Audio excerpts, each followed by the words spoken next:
আজ আমরা যে কোনো প্রকার সূচকের এককে ঘরের অঙ্ক নির্ণয় করা শিখব। তো তার আগে আমরা শিখে নেব একটা সূচকের নিধান কোনটা, ঘাত কোনটা।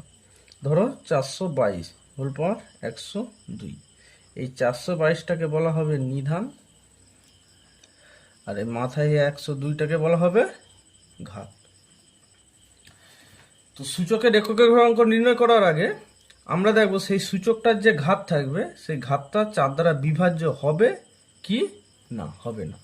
যদি 4 দ্বারা বিভাজ্য হয় এবং নিধানের এককের ঘরের অঙ্কটা যদি জোড় সংখ্যা হয়, তবে সেক্ষেত্রে সূচকটির এককের ঘরের অঙ্ক 6 হবে। যেমন ধরো 2138, তার পাওয়ার 392। এখানে 392 ঘাত, এই সূচক 392 এই সূচকটির ঘাত, এবং এই 392 4 দ্বারা বিভাজ্য। আবার এই নিধানটার এককের ঘরের অঙ্ক জোড় সংখ্যা আছে, তার জন্য এই পুরো সূচকটির এককের ঘরের অঙ্ক হবে 6। আরো যদি উদাহরণ দেই, ধরো 424, তার পাওয়ার 108, তাহলে ঘাতটা কি? ঘাতটা 108 4 দ্বারা বিভাজ্য।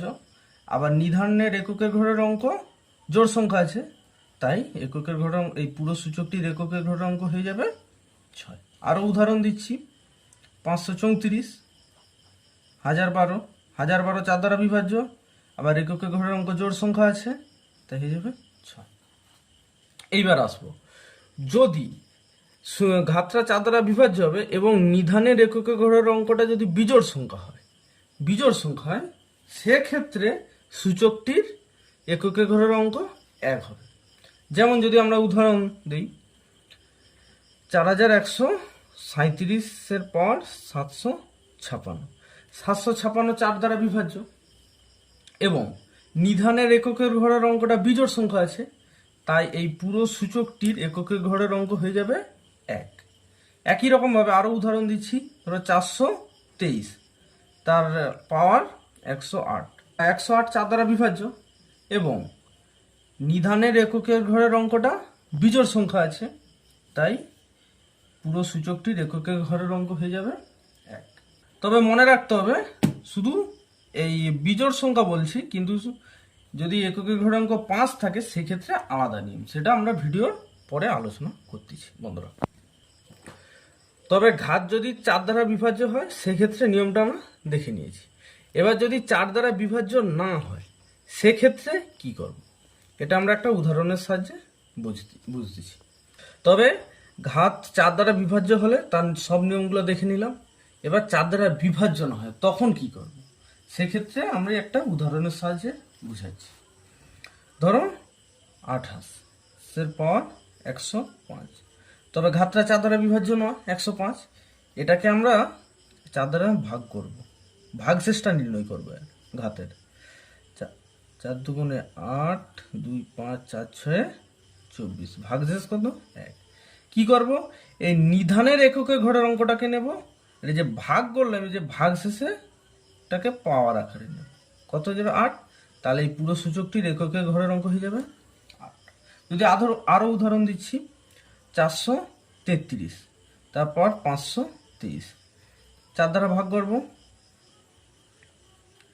4 একে 4, 1 2, 4 3 12, 3 4 0 0 3, তাহলে ভাগশেষ কত আসলো? 3।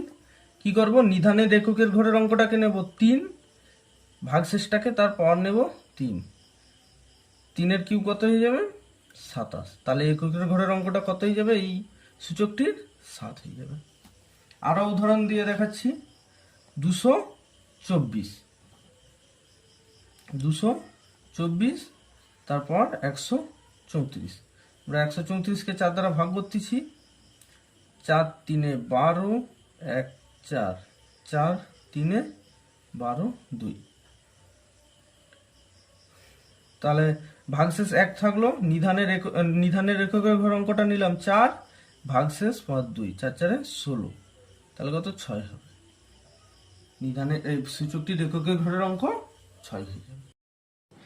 এবার একটা গুরুত্বপূর্ণ কথা মনে রাখতে হবে, যদি যে কোনো সূচকে নিধানের এককের ঘরের অঙ্কটা 0, 1, 5 কিংবা 6 হয়, সেক্ষেত্রে এইসব নিয়ম দেখার দরকার নেই, ডাইরেক্ট হয়ে যাবে। কিভাবে হবে? ধরো 526, তারপর আছে 119। তো এক্ষেত্রে এই যে সূচকটা এর নিধানের এককের ঘরের অঙ্ক 6 আছে, তো এটা 6 হয়ে যাবে পুরো সূচকটা। ধরো 625, তারপর আছে 120, তো নিধানের এককের ঘরের অঙ্ক 5 আছে, তো 5 হয়ে যাবে।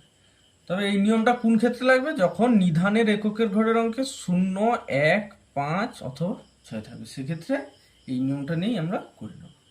Thank you.